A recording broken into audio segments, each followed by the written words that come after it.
Hello guys, welcome to Defense Academy. I'm Mentor Prashant Kare, ex-class officer of ICG this year appearing for UPSC interview. हमने science series शुरू की थी। इस lecture में हम पढ़ेंगे पोल्यूशन ऑफ एयर के बारे में। मैं इस चैप्टर को दो पार्ट में डिवाइड कर रहा हूँ।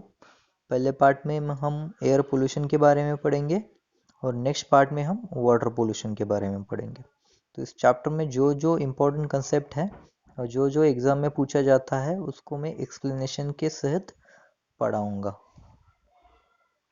तो आगे बढ़ते हैं। Air pollution.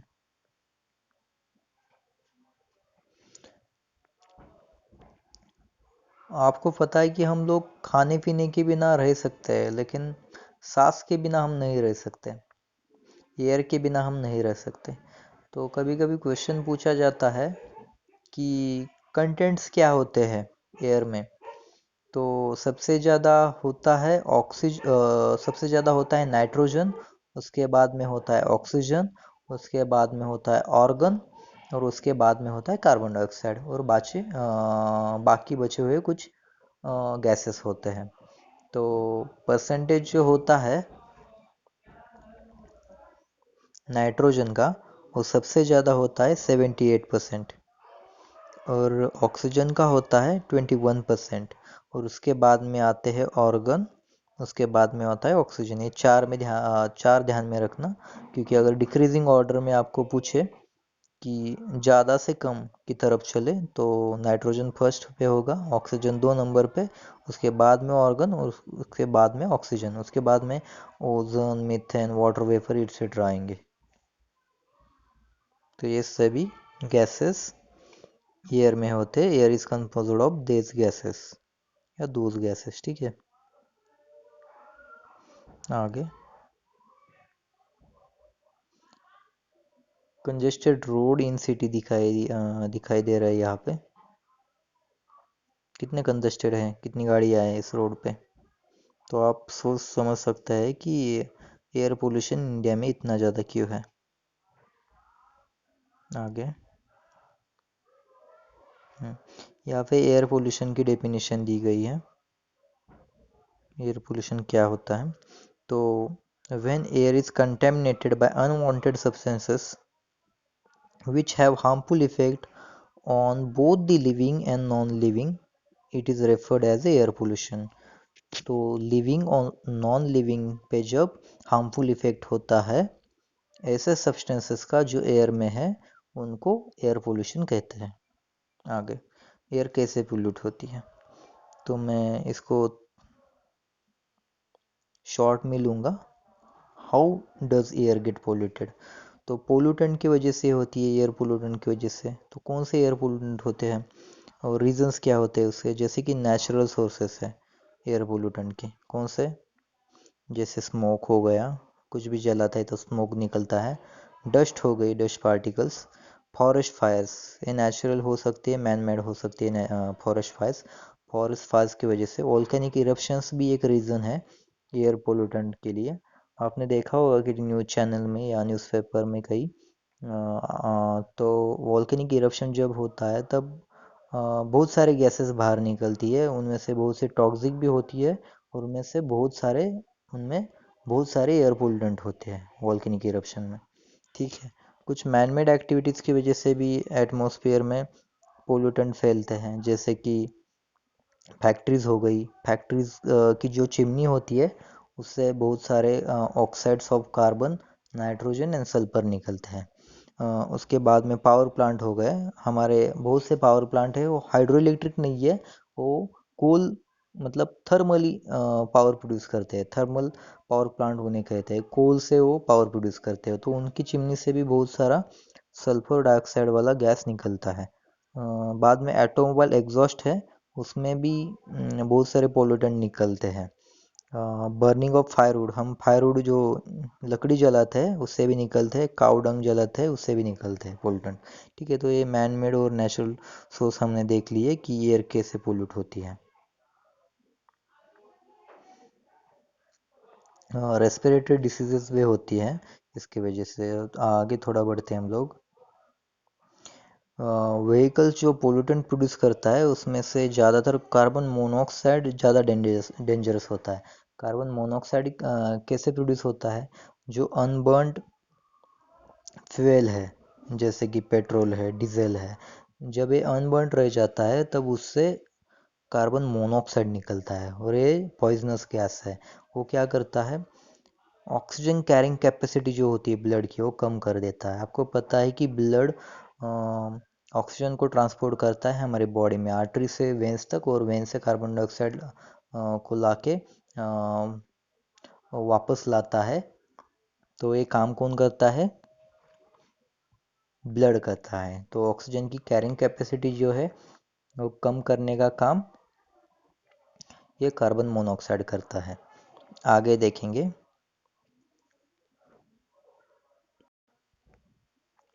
चलो आगे बढ़ते हैं।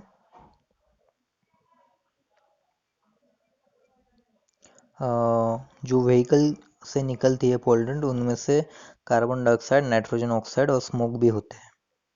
ठीक है, ये देखिए चिमनी से निकल रहा है फैक्ट्री के ऊपर से, ये स्मोक निकल रहा है, इसमें बहुत सारे पोल्यूटेंट होंगे।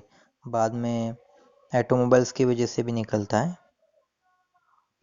एक फैक्ट आपको बताता हूँ कि दिल्ली की सभी रजिस्टर्ड अगर व्हीकल्स को एक लाइन में खड़ा कर दिया जाए तो अमेज़न और नाइल रिवर की जितनी लंबाई है उससे भी ज़्यादा इनकी लाइन बनेगी।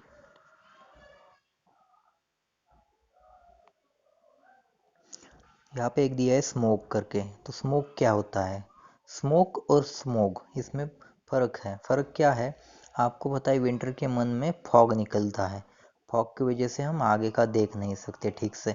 तो जब फॉग और जो स्मोक है वो दोनों साथ में मिल जाता है, स्मोक कुछ भी जलाएंगे तो स्मोक निकलता है, तो स्मोक और फॉग साथ में मिलेंगे तब जाके स्मोग स्मोक बनेगा। स्मोक काफ़ी डेंजरस होता है, विजिबिलिटी को पूरा ख़राब कर देता है, कुछ भी दिखाई नहीं देता हमें सामने स्मोक अगर हो तो।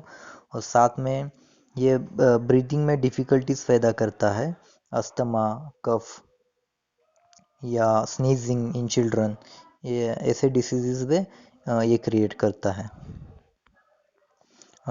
पेट्रोलियम रिफाइनरी जो होती है इसमें sulphur dioxide and nitrogen oxide ज़्यादा निकलते हैं।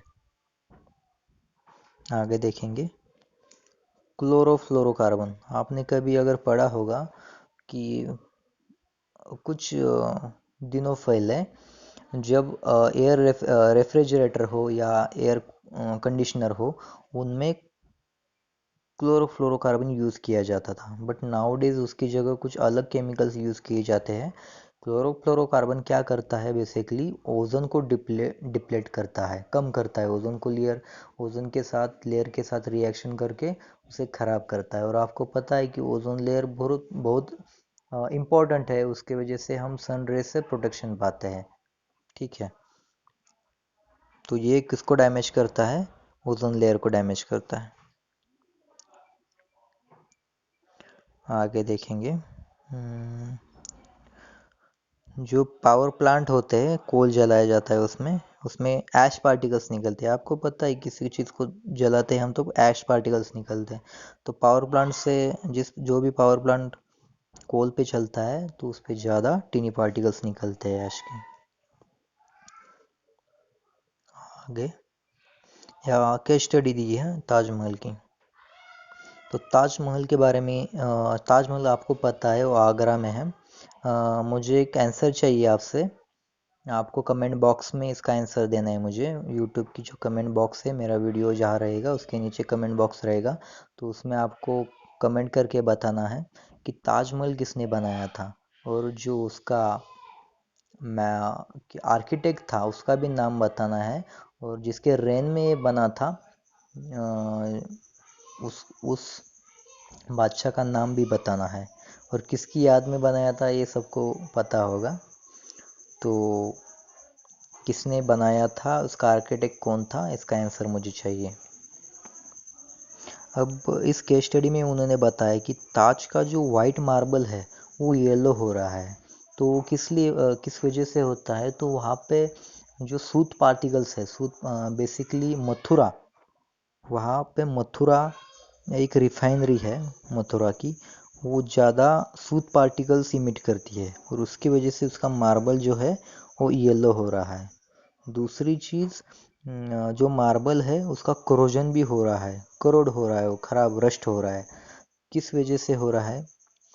तो होता क्या है कि आगरा के पास बहुत सारे रबर इंडस्ट्रीज़ है, automobile, chemical, Mathura oil refinery है। तो ये सारे क्या प्रोड्यूस करते हैं? सल्फर डाइऑक्साइड और नाइट्रोजन डाइऑक्साइड को प्रोड्यूस करते हैं। जब ये हवा में फैलते हैं सल्फर डाइऑक्साइड और नाइट्रोजन डाइऑक्साइड के गैसेस, तब आगे जाके ये क्लाउड्स में मिक्स हो जाते हैं और कुछ कंडीशंस होती है, जैसे कि कंडेंसेशन, वेपराइजेशन। वेपराइजेशन की वजह से ऊपर जाता है, कंडेंसेशन होता है, क्लाउड्स में इनका एसिड बन जाता है और रेन के साथ ये लोग नीचे आते हैं। जब भी ये रेन के साथ नीचे आएंगे तो sulphuric acid and again nitric acid नीचे आएंगे और ये रेन ड्रॉप्स जब गिरेंगे मार्बल पे तो ये करोड कर देंगे मार्बल को। इस फेनोमेनन को मार्बल कैंसर भी कहा जाता है। आपको पता होगा कि इसके वजह से जो सॉइल होती है ज़मीन पे, या जो प्लांट्स होते हैं, जो भी क्रॉप्स होते हैं, उनके लिए भी ये डेंजरस होती है, हार्मफुल होती है एसिड रेन। ये सॉइल की जो क्वालिटी है उसको ख़राब करती है और क्रॉप को भी बर्बाद कर देती है। तो ध्यान में रखना, जो भी हमारे आसपास जो भी व्हीकल्स है, जो भी रिफाइनरीज है, या जो भी मैन्युफैक्चरिंग या इंडस्ट्रीज यूनिट है, उनसे निकलने वाले सल्फर डाइऑक्साइड, नाइट्रोजन डाइऑक्साइड, इनके वजह से एसिड रेन बनती है आगे जाके और क्लाउड से नीचे पानी के रूप में गिरती है, रेन के रूप में, और ख़राब कर दिए, उसे एसिड रेन कहते हैं हम लोग। आई होप आपको ये कंसेप्ट समझ में आ गया होगा। तो सुप्रीम कोर्ट ने इसके कुछ स्टेप्स लिए इस पे, क्योंकि ताजमहल एक वर्ल्ड वाइड फेमस एक मोनूमेंट है। देखिए यहाँ कितना सुंदर दिख रहा है। मैंने जो क्वेश्चन पूछा है इसका आंसर चाहिए मुझे कमेंट बॉक्स में। इसका डुप्लीकेट एक वर्जन बनाया था औरंगजेब ने औरंगाबाद महाराष्ट्र में, लेकिन बेसिकली ये जो ओरिजिनल है वो देखने में बहुत बड़ा मज़ा है। ठीक है, तो ज़रूर देखिए कभी मौका मिले तो। एक प्यार की निशानी भी समझी जाती है। तो सुप्रीम कोर्ट ने कहा आगरा वालों से या वहाँ पे जो इंडस्ट्रीज़ हैं उनसे कि आप सीएनजी पे सीएनजी फ्यूल यूज़ कीजिए इंडस्ट्रीज़ के लिए, और एलपीजी भी यूज़ कीजिए, आपको कोल यूज़ नहीं करना। और अगर ऑटोमोबाइल्स यूज़ कर रहे हैं तो अनलीडेड पेट्रोल होना चाहिए। आगरा के जो भी ऑटोमोबाइल्स है उनमें अनलीडेड पेट्रोल चाहिए। तो आगे बढ़ते हैं हम लोग। ये एसिड रेन के बारे में बताया मैंने, अभी डिस्कस किया था। अब बात करेंगे ग्रीन हाउस इफेक्ट के बारे में। तो ग्रीन हाउस इफेक्ट क्या होता है? तो मैं बेसिकली आपको बताता हूँ कि आपने ग्रीन हाउस कागज़ आपने देखा होगा। तो क्या होता है ग्रीन हाउस कागज़? तो नर्सरी में यूज़ करते हैं कि हीट को ट्रैप करके रखा जाए और वहाँ गर्म, एक आर्टिफिशियली गर्म मौसम अंदर नर्सरी के अंदर बनाया जाए, इसलिए तो इससे ही इसका नाम ग्रीन हाउस इफेक्ट पड़ा। तो बेसिकली होता क्या है, जब अर्थ से रेडिएशंस निकलती है, बहुत सारी रेडिएशंस होती है, तब अर्थ पे आती है, वो अर्थ का सरफेस है वो उनको एब्सॉर्ब करता है, लेकिन कुछ अननेसेसरी रेज है जो नहीं चाहिए अर्थ को, वो वापस भेजती है ऊपर। तो अर्थ जब उनको एब्सॉर्ब करके जो अननेसेसरी उनको वापस भेजना चाहती है, उसी वक्त जो ग्रीन हाउस गैसेस होते हैं, जैसे कि ओजोन, ओजोन भी एक ग्रीन हाउस गैसेस है, कार्बन डाइऑक्साइड, नाइट्रोजन, साथ में बहुत सारे और वाटर वेपर हो गया, तो ये सारे ग्रीन हाउस गैसेस है। तो बेसिकली ये करते क्या है कि जो भी रिफ्लेक्टेड रेज है जो अर्थ ने ऊपर भेजे हैं, उन सभी को ये एब्सॉर्ब कर लेते हैं। एब्सॉर्ब कर लेते हैं यानी इनको रोक कर रखते हैं अर्थ के इन्वायरमेंट में। तो इस वजह से अर्थ का इन्वायरमेंट हमेशा वार्म रहता है, गर्म रहता है। तो इस इफेक्ट को ग्रीन हाउस इफेक्ट कहते हैं और इसके वजह से ही ह्यूमन सर्वाइव होते हैं, क्योंकि एक्सट्रीम कोल्ड कंडीशन हो गई तो अर्थ पे लोग या लिविंग ऑर्गेनिज्म जिंदा नहीं रहेंगे, लेकिन ग्रीन हाउस इफेक्ट की वजह से ये जो ग्रीन हाउस गैसेस है ये सबको एब्सॉर्ब करके अपने ही इन्वायरमेंट में रखते हैं। तो आगे बढ़ते हैं। और तो मैंने आपको बताया ग्रीन हाउस इफेक्ट क्या होता है। तो आगे बढ़ते हैं।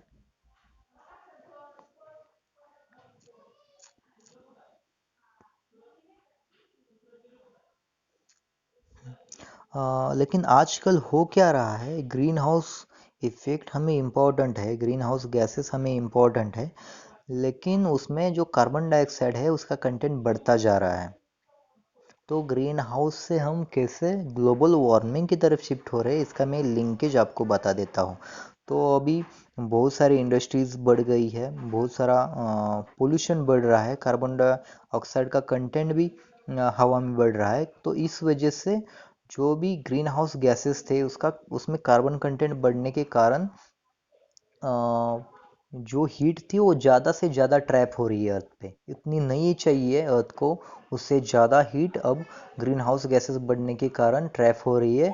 और उस वजह से आगे जाके जो हीट है वो अर्थ पे बढ़ेगी और बढ़ रही है, और उसकी वजह से जो ग्लेशियर्स है वर्ल्ड में या इंडिया में किसी भी जगह पे वो मेल्ट हो रहे हैं, और इसकी वजह से पानी की लेवल जो है वो बढ़ रही है समुंदर में, सीज में, और इसके वजह से कुछ आइलैंड या टापू है वो पानी के अंदर जाने का एक डेंजर क्रिएट हो गया है। ठीक है। तो इस तरह से हम ग्रीन हाउस गैसेस इफेक्ट से शिफ्ट हो रहे हैं अब कहाँ पे,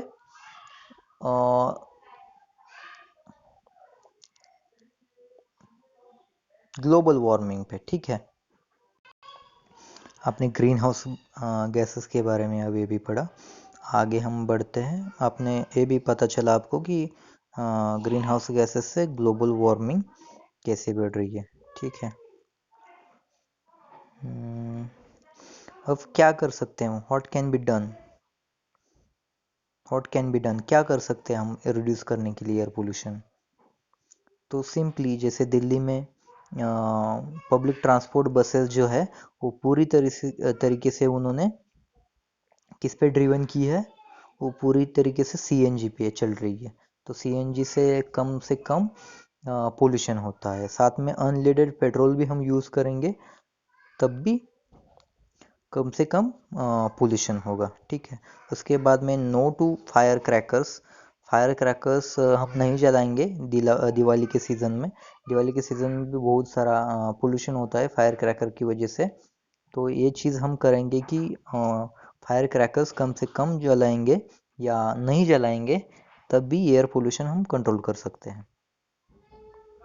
दूसरी चीज़, क्लीनर फ्यूल की तरफ हमें शिफ्ट होना पड़ेगा। हम पेट्रोल डीजल यूज़ कर रहे हैं, उसके बजाय हम लोग अगर आगे जाके हाइड्रो पावर या विंड एनर्जी या सोलर एनर्जी टोटली इन कुछ चीज़ों पे डिपेंड हो जाए, तो आगे जाके हमें कोई भी खतरा नहीं रहेगा एयर पोल्यूशन का, या और क्लीनर फ्यूल हमें मिलेगा। ठीक है। तो ये भी हम लोग कर सकते हैं।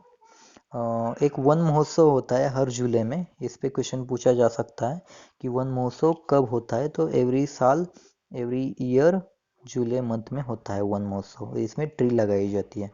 तो फॉरेस्ट्रेशन करके भी हम लोग बहुत सारा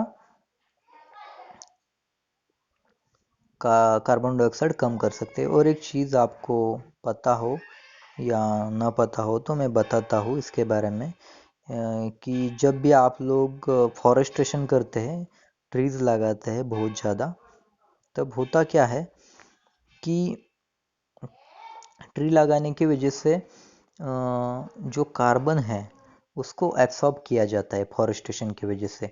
आपको पता होगा कि फोटोसिंथेसिस के लिए कार्बन डाइऑक्साइड की ज़रूरत होती है ट्रीज़ को।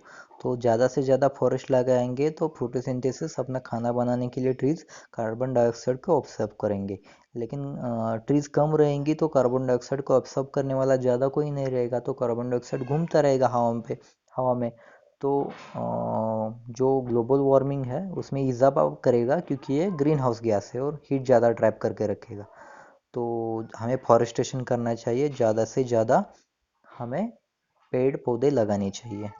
आई होप कि मैंने सभी कंसेप्ट इसमें एयर पोल्यूशन के आपको समझा दिए होंगे। मैंने जो क्वेश्चन पूछा था उसका आंसर भी मुझे लिख के देना है कमेंट बॉक्स में। ये हिस्ट्री से रिलेटेड क्वेश्चन है, लेकिन कोई बात नहीं, क्वेश्चन आ सकता है उससे भी। So thank you for watching this video. Please like, subscribe this video and share as maximum as possible.